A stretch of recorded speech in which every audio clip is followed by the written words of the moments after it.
Virtualmente todos na Terra, independente de sua religião ou nacionalidade, reconhecem que existe alguma espécie de batalha ocorrendo no mundo entre as forças do bem e do mal. Uma luta colossal entre a luz e as trevas, a verdade e o erro, a opressão e a liberdade, o bom e o mal, e finalmente, a vida e a morte. Qual é a história por trás deste evidente paradoxo? Muitas religiões, assim como a Bíblia, ensinam que além deste véu tridimensional do mundo físico que vemos, existe outro mundo espiritual que não podemos ver. Nesta realidade invisível ao nosso redor, se desencadeia uma batalha titânica entre o herói supremo e justo contra o vilão mais cruel e maligno. A grande pergunta é: quem são esses personagens e como e onde começou esta crise cósmica?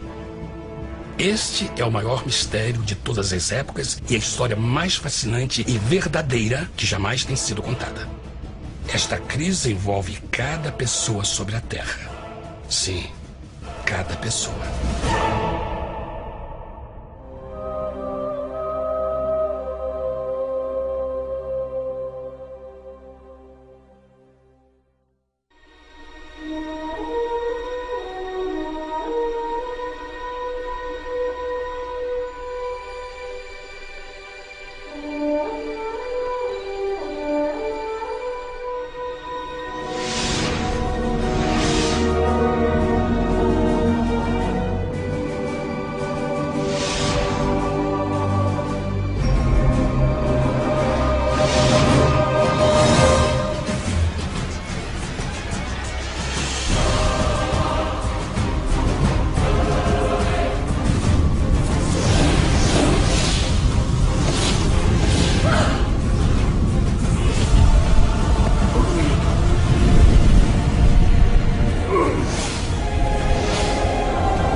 A história humana está repleta de cenas de guerras. E todas as pessoas já experimentaram conflitos. Mas para entender a origem do mal, devemos viajar ao passado para a Primeira Guerra do Universo. Porque esta guerra não aconteceu na Terra. Antes que o nosso mundo existisse, houve uma guerra no céu. Mesmo as palavras guerra no céu soam como uma contradição. É quase inimaginável para nós que pudesse haver batalhas e conflitos entre as criações de Deus no paraíso. O que pode ter causado este conflito celestial? Graças a um livro antigo chamado Bíblia, temos detalhes suficientes para poder juntar as peças e desatar os nós. Mesmo que trágica, é uma extraordinária e bela história de amor que vai desde o princípio dos tempos até tocar pessoalmente a você, a mim e a cada indivíduo na Terra. Nossa história começa há muito tempo atrás na capital do universo. Em um lugar chamado Céu, que estava repleto de seres angelicais que amavam fazer a vontade de Deus.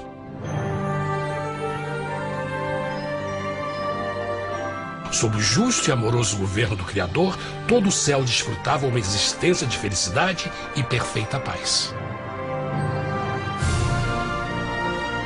O príncipe supremo do paraíso e comandante dos anjos era o poderoso e amoroso Filho de Deus, mais conhecido com o nome que adotou quando veio à Terra, Jesus. Ele tinha o mesmo propósito e pensamento com Deus, o Pai. O céu, sob o comando compassivo do Pai, Filho e Espírito Santo, provou ser um maravilhoso lugar de paz e alegria. Para realizar as ordens de Deus, a Trindade estava rodeada de um oceano virtual de inumeráveis espíritos ministradores chamados serafins e querubins, mais conhecidos como anjos. Estas poderosas e inteligentes criaturas descobriram que a felicidade estava em cumprir as ordens do Todo-Poderoso. Mas Deus criou um extraordinário anjo para atuar como líder de toda a multidão celestial. A Bíblia nos diz que seu nome era Lúcifer, que significa portador da luz. Este querubim foi o maior ser criado por Deus e assumia a posição mais próxima do trono de Deus, estando diretamente sob a autoridade de Jesus.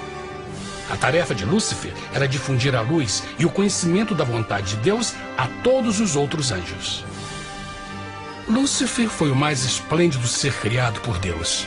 Era extremamente bonito e dotado de enormes poderes de liderança e organização. Entre os anjos, ele foi muito admirado, respeitado e amado como amigo.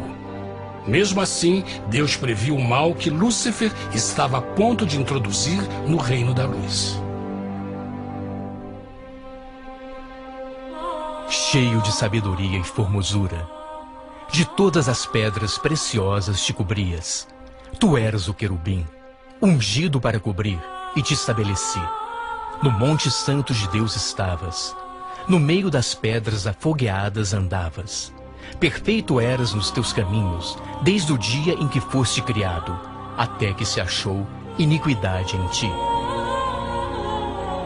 Quando Lúcifer percebeu a sua beleza e poder, seu coração pouco a pouco começou a mudar. Permitiu que seu enfoque se afastasse de Deus e direcionou seu amor para si mesmo. Talvez nunca saberemos completamente como e porquê estas sementes de rebelião germinaram em seu coração. Mas o profeta Isaías nos dá uma visão do pensamento de Lúcifer. Como caíste desde o céu, ó estrela da manhã, filha da alva! Como foste cortado por terra, tu que debilitavas as nações!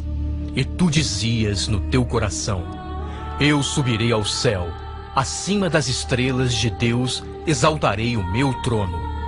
Subirei sobre as alturas das nuvens, e serei semelhante ao Altíssimo.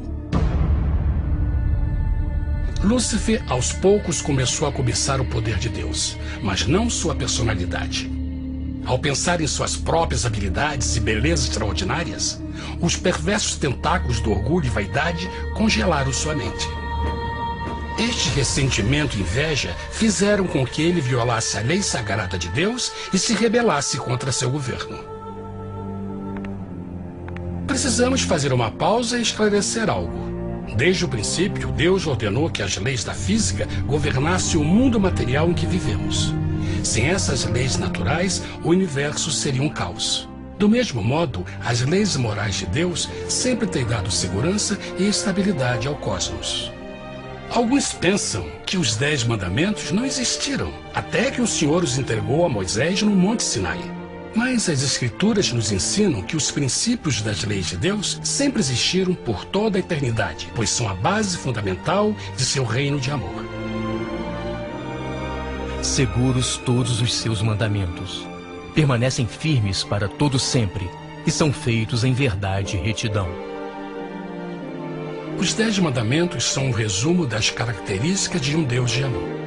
Os primeiros 4 mandamentos descrevem quem é Deus, seu poder, seu território e autoridade. Os últimos 6 descrevem como é Deus, sua honestidade, sua pureza, sua fé. Todas estas coisas sempre foram verdade e sempre serão verdade. Agora, pela primeira vez na história da eternidade, Lúcifer começou a violar estes princípios perfeitos. Lúcifer sabia que se fosse compartilhar o poder e status de Deus, necessitaria de apoio. E deu início ao trabalho. Começou sorrateiramente a circular entre os outros anjos, plantando sementes de dúvida e descontentamento a respeito da liderança de Deus, ao mesmo tempo em que, sutilmente, revelava suas próprias virtudes. Ele insinuou que Deus abusava de seu poder divino e suas leis restringiam a verdadeira liberdade e felicidade de suas criaturas. Com seu raciocínio audaz e poder de influência, Lúcifer pôde persuadir a um grande número de anjos a se unirem para seu motim. Talvez se perguntem, como tantos anjos inteligentes puderam seguir esse desertor? Bom, lembrem que até esse ponto nenhum anjo tinha escutado uma mentira. E nesse primeiro estágio da rebelião, os anjos não perceberam a obsessão de Lúcifer em assumir a posição de Deus. Não sabiam que finalmente ele planejaria a tortura e o assassinato do Filho de Deus na cruz com a intenção de ocupar o seu trono. Estranhamente, Lúcifer pensou que poderia ocultar seus verdadeiros propósitos de Deus. Ai dos que querem esconder profundamente o seu propósito do Senhor e fazem as suas obras às escuras e dizem: quem nos vê e quem nos conhece? Não pense nem por um momento que a rebelião de Lúcifer surpreendeu Deus e o pegou desprevenido. O Senhor sabe de todas as coisas e os pensamentos de suas criaturas. Ele entendia exatamente o que estava se passando pela mente de Lúcifer. E piedosamente Deus advertiu o desgarrado anjo do perigo. Mas no final, o orgulho e a vaidade não permitiram que Lúcifer se arrependesse. Então, iniciou a rebelião total contra Deus em vez da humilde obediência. Alguns podem perguntar: isso significa que Deus criou um anjo defeituoso? Não, mas ele criou Lúcifer com livre-arbítrio. Verão que o livre-arbítrio é uma coisa maravilhosa, mas também muito perigosa, incluindo o risco de uma rebelião e a possibilidade de que o amor de Deus seja rejeitado. Vejam que o amor real não pode vir de uma criatura pré-programada e não pode ser forçado, deve ser voluntariamente dado. Por exemplo, mesmo que seja bonito este cachorro robô, na verdade, nunca poderá amar-me. Posso fazer que pareça que me ame, mas só estará seguindo instruções pré-programadas. E que opção? Por outro lado, este pequenino está realmente feliz em ver-me. Ele decidiu dar-me seu afeto. E com o tempo, nossa relação se fará mais forte, enquanto eu ame e cuide bem dele. Do mesmo modo, um Deus de amor só quer amor verdadeiro de suas criaturas. E para que isso aconteça, elas precisam ter o livre-arbítrio. A rebelião de Lúcifer é a maior evidência de que ele tinha esta liberdade. Agora, a grande pergunta é: como Deus enfrentaria esta crise? Como lidaria com Lúcifer e com os milhões de anjos que se uniram nessa rebelião? Muitos questionam: por que Deus não acabou imediatamente com a rebelião? Afinal, ele poderia facilmente vaporizar Lúcifer com um raio. Mas isto teria solucionado o problema? Não, pelo contrário. Isso só teria intensificado as dúvidas e suspeitas que Lúcifer havia plantado na mente dos anjos. Lembrem que Lúcifer sabia, como ninguém mais, da engrenagem interna do governo de Deus. Sua destruição seria vista como parte de uma grande armação. E a razão que o motivou a servir Deus teria sido o medo da represália e não o amor. O Senhor sabia, na sua sabedoria, que a melhor forma de enfrentar a crise era permitindo que tudo seguisse o seu curso. Esta seria a única forma de se assegurar que o mal não se ergueria outra vez. Deixai crescer ambos juntos até a ceifa. E por ocasião da ceifa, direi aos ceifeiros: colhei primeiro o joio e atai-o em molhos para o queimar, mas o trigo ajuntai-o no meu celeiro. Na parábola do joio e do trigo, Jesus descreve que um tempo de crescimento é necessário para que uma planta revele sua verdadeira natureza. No seu entendimento infinito, Deus sabia que com o tempo, o caráter real de Lúcifer seria exposto e que os amargos frutos de sua rebelião seriam vistos. Até agora, os cidadãos do universo não estavam familiarizados com o pecado e até onde os levaria. Mas isso mudaria quando eles vissem por si mesmos sua terrível natureza autodestrutiva. Afinal, a sabedoria e o amor do governo de Deus seria para sempre confirmado e o universo estaria seguro. Quando Lúcifer e seus seguidores revelaram abertamente sua rebelião, o Senhor soube que não haveria paz se permitisse que eles ficassem no céu. Deveria impor um limite, entrar em ação e enfrentar os rebeldes. Mas Lúcifer e seus seguidores nunca sairiam por vontade própria ou pacificamente. O passo seguinte foi a guerra. E houve batalha no céu. Miguel e os seus anjos batalhavam contra o dragão. E batalhavam o dragão e os seus anjos. Mas não prevaleceram, nem mais o seu lugar se achou nos céus. E foi precipitado o grande dragão, a antiga serpente, chamada o Diabo e Satanás, que engana todo mundo. Ele foi precipitado na terra, e os seus anjos foram lançados com ele. A Bíblia não revela exatamente que tipo de armas foram usadas durante este conflito cósmico. Mas esta guerra foi como nenhuma guerra que os olhos mortais já viram. Apocalipse 12:4 nos diz que finalmente Lúcifer e 1/3 dos anjos de Deus foram expulsos do paraíso.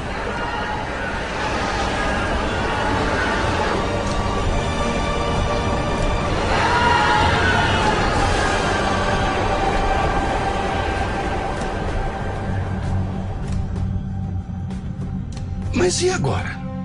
Lúcifer tinha milhões de anjos ao seu lado, mas precisava de um pedaço de chão para continuar sua rebelião.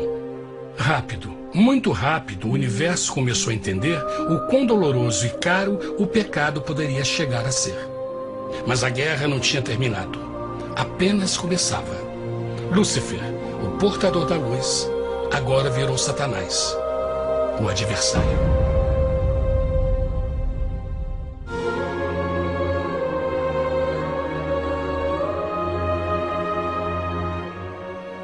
Depois da guerra no céu, Satanás e seus anjos caídos foram expulsos da corte de glória. Por um tempo, o diabo e seus demônios vagaram pelo universo buscando inutilmente mundos que se compadeceram e se uniram à sua rebelião. Enquanto isto, o coração de Deus sentia intensamente o vazio que deixou a perda de Lúcifer e seus anjos. Então o Pai, o Filho e o Espírito Santo retomaram o seu trabalho favorito, o maravilhoso trabalho da criação.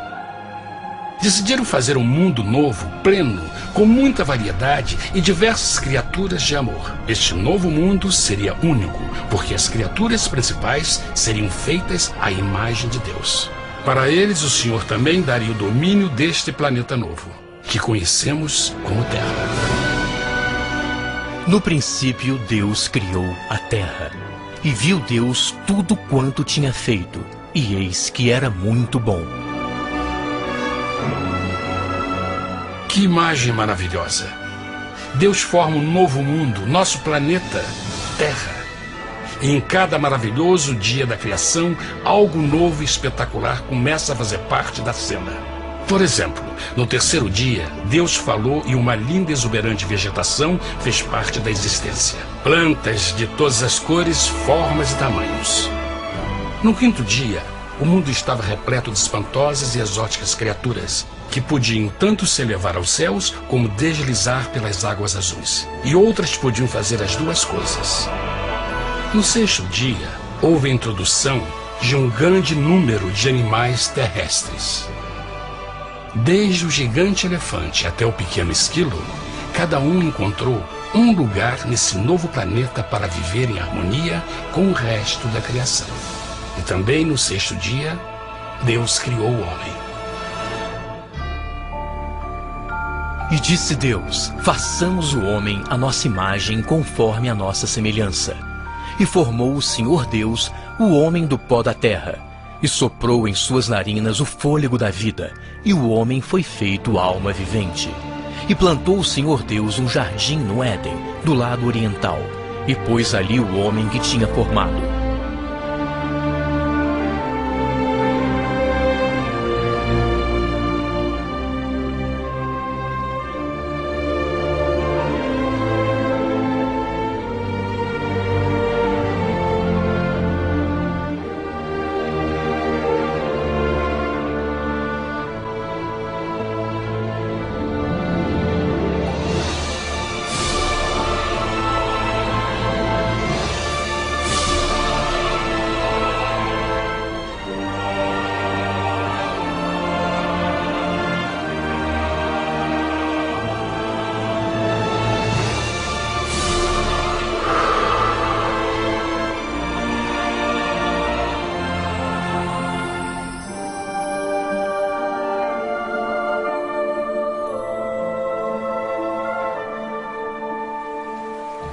Mas que grande honra ser criado à semelhança de Deus, ser um indivíduo com liberdade de pensamento.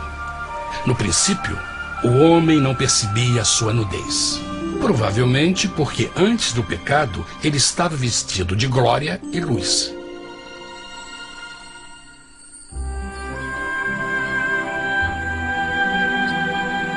Deus também criou a companheira perfeita para Adão, sua bela esposa Eva.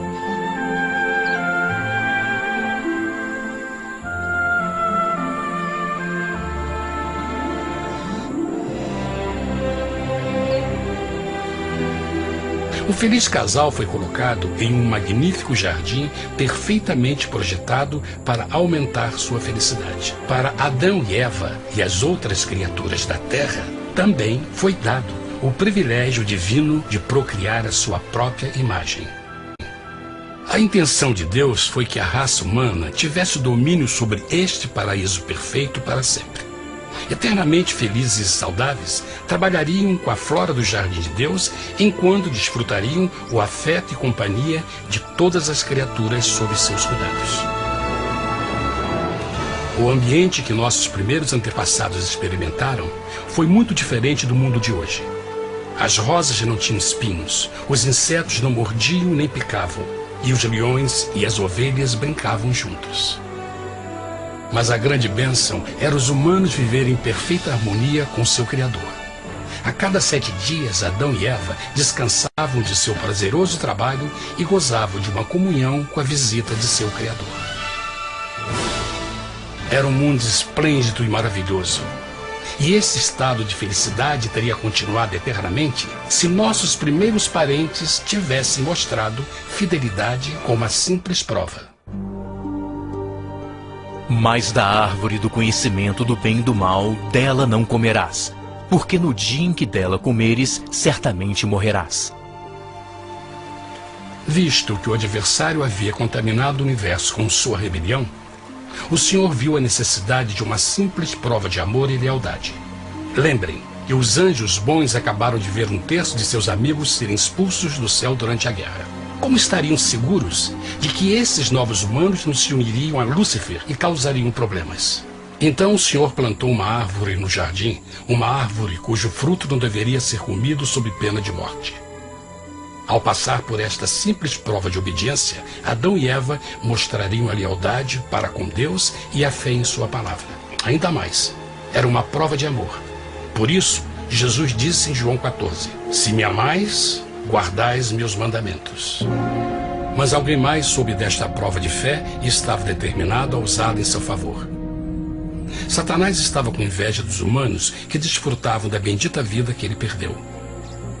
Sua feliz existência estava em total contraste com a sua, que agora estava cheia de culpa, pecado e miséria. Com ressentimento e raiva, não estava disposto a deixar o casal em paz, pois o pecado sempre buscará arrastar a outros consigo.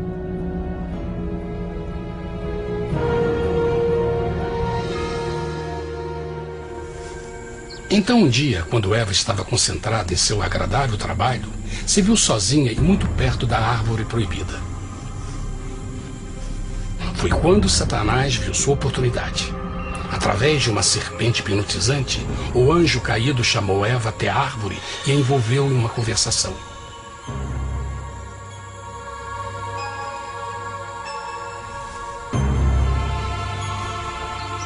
Suas palavras encantadoras foram cuidadosamente calculadas para gerar desconfiança a Deus.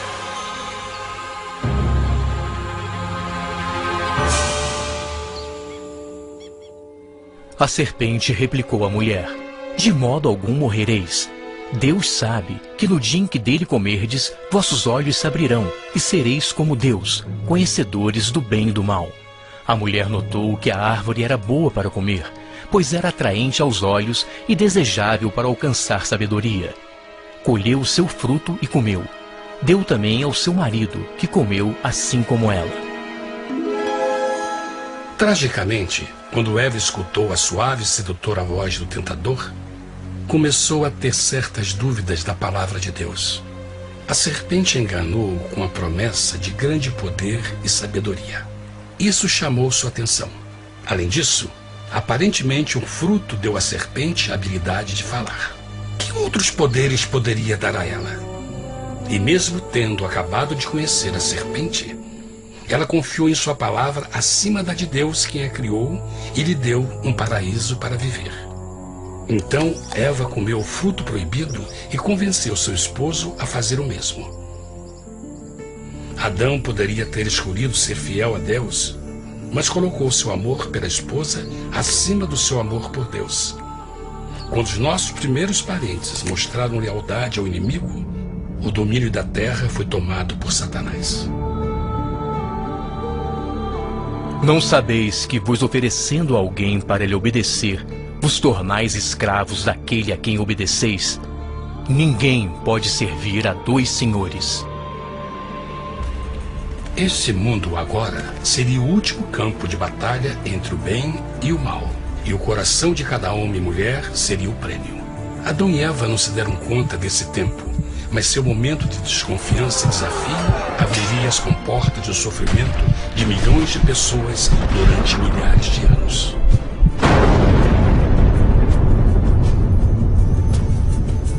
Portanto, como o pecado entrou no mundo por um homem, e por ele a morte, e assim a morte transmitiu-se a todos os homens naquele em quem todos pecaram.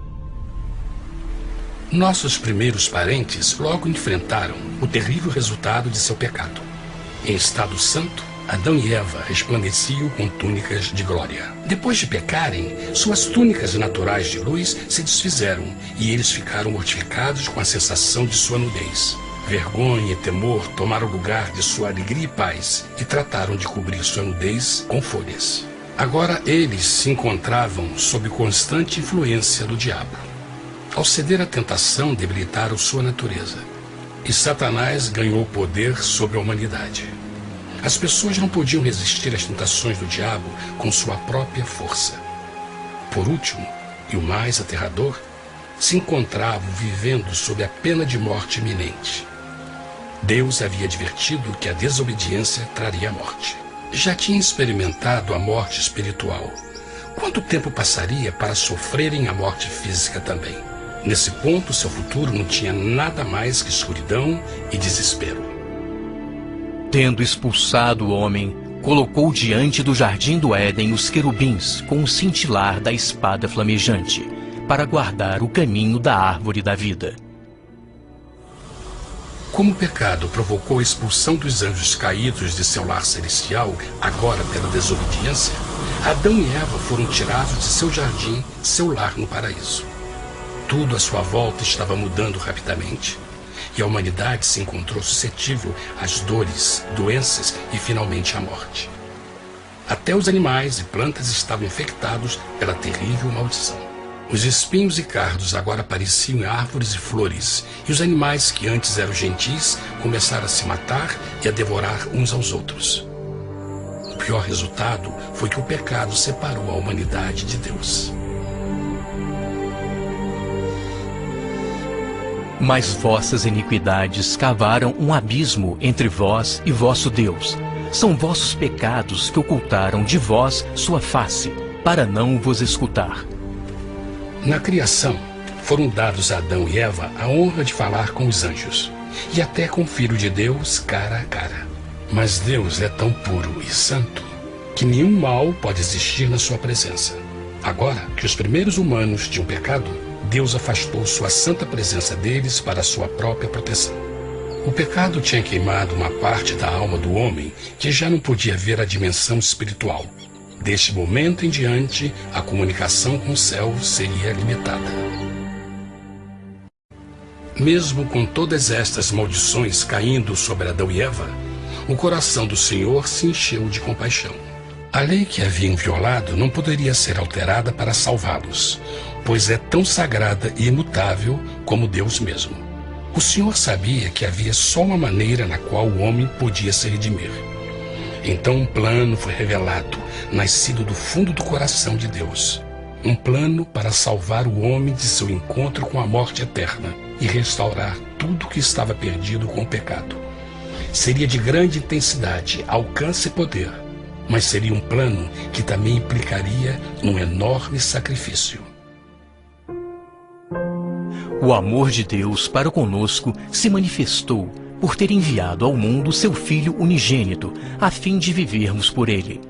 Nisso consiste o amor, não em termos nos amado a Deus, mas em ele nos ter amado e enviado seu Filho para se sacrificar por nossos pecados.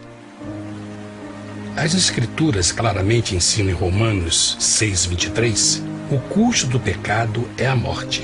A lei violada demandava a vida do pecador e só tinha um em todo o universo qualificado como substituto da humanidade.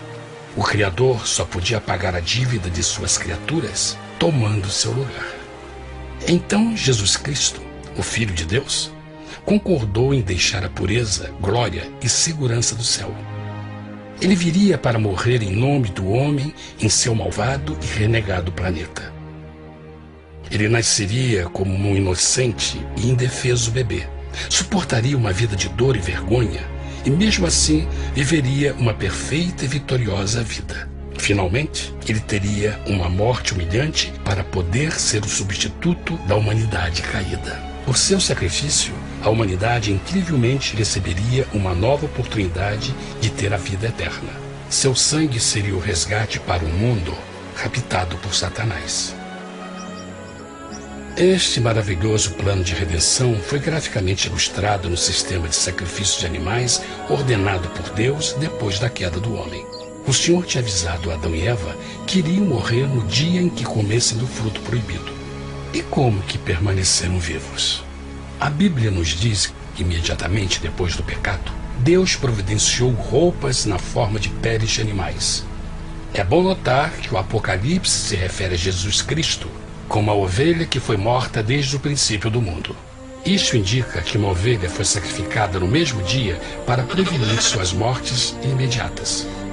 Pela fé, neste sacrifício, suas mortes foram simbolicamente transferidas deles para a criatura inocente. A ovelha certamente era a representação de Jesus. Assim, um raio de esperança foi dado em uma situação de escuridão e desespero. Através do arrependimento e a fé no sangue do Messias, qualquer humano poderia uma vez mais ser filho de Deus. Mas mesmo com este grande plano para a humanidade, Satanás ainda tinha o domínio da terra. E a vida na terra não estava fácil.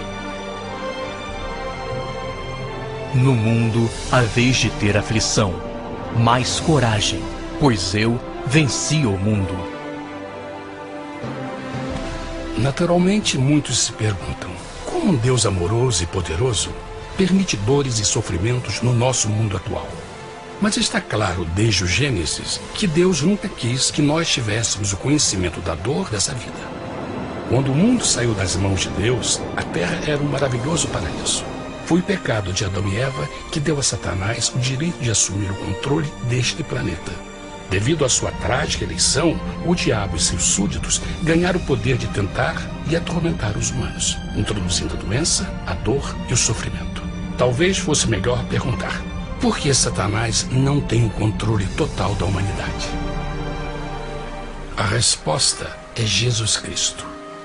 Talvez já perceberam que a morte de Jesus na cruz deu a cada um de nós a oportunidade de sermos salvos, mas na verdade fez muito mais do que isso.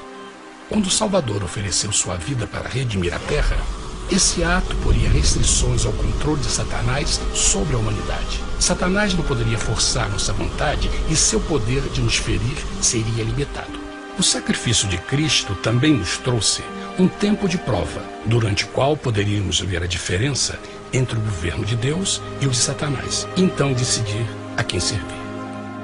Finalmente, pelo sacrifício que fez Jesus, o reino de Satanás chegará ao seu final, e um dia a terra será devolvida ao homem mais maravilhosa do que era no princípio. Mesmo Adão e Eva tendo começado suas vidas como exilados do paraíso, ainda tinham esperança. Deus providenciou peles de animais sacrificados para se cobrirem.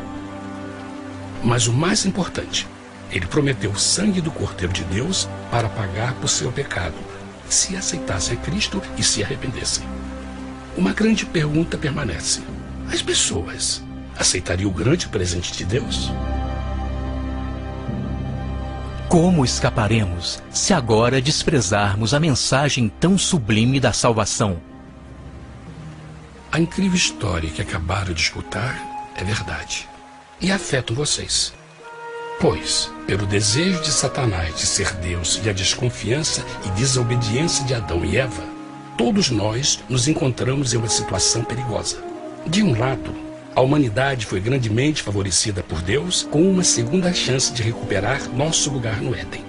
Por outro lado, se nós desistirmos de aproveitar esta grande chance, nos tornaremos escravos de Satanás e finalmente seremos destruídos quando Deus limpar o universo do pecado. Amigos, não há melhor hora de fazer sua escolha por Jesus do que agora mesmo. Nenhum de nós sabe quanto tempo mais teremos que viver nesta terra. Jesus nos tem mostrado grande interesse no seu bem-estar e seu amor por vocês o levou a providenciar uma maneira de escaparmos de uma futura destruição. Ele quer que você o aceite e se arrependa de seus pecados. Através de Cristo, pode encontrar o perdão para tornar-se como Ele em caráter. A triste notícia é que Satanás atua de todas as formas possíveis para evitar que aceite o presente da salvação de Deus. Devido à nossa rotina da vida, o amor ao dinheiro ou alguma outra distração fascinante, ele trabalha para manter a todos ocupados e afastados do que, na realidade, mais importa, sua salvação eterna. Para que entenda a realidade da situação e que se você não escolhe a Jesus por omissão, está escolhendo a Satanás. Mesmo que a terrível escolha de Adão e Eva nos traga morte e miséria, vocês agora podem tomar uma melhor decisão. Deus está oferecendo uma paz que satisfaz o anseio mais profundo de sua alma e uma alegria que não encontrará nas atribulações deste mundo. O desejo que tem o coração de Deus é que seja salvo e esteja com Ele no paraíso. Mas o único que pode mantê-lo fora do céu é você. Imagine a tragédia que seria se você recusasse este precioso presente. Você pode decidir hoje e aceitar a salvação que Deus prometeu. Na verdade, nesse momento, pode aceitar a vida eterna através de Jesus Cristo. Posso convidá-lo para que acompanhe agora mesmo em uma simples oração, aceitando sua maravilhosa oferta? Por favor, repita depois de mim. Querido Pai Celestial, venho a Ti agora e humildemente pedir Teu perdão. Senhor, confesso que sou um pecador e violei Tua santa lei. Entendo que a pena por esse pecado é a morte. Acredito que Jesus Cristo sofreu e morreu na cruz para receber o castigo por todos os nossos pecados. Acredito que Jesus ressuscitou e eu o aceito como meu Salvador pessoal. A partir deste momento em diante, Te dou o meu coração e eu o aceito como o Senhor da minha vida. Por favor, perdoa todos os meus pecados e envia Teu Espírito para ajudar-me a fazer a Tua vontade. Te agradeço por Teu grande amor e aceito Teu presente da vida eterna. E eu oro tudo isso em nome de Jesus. Amém.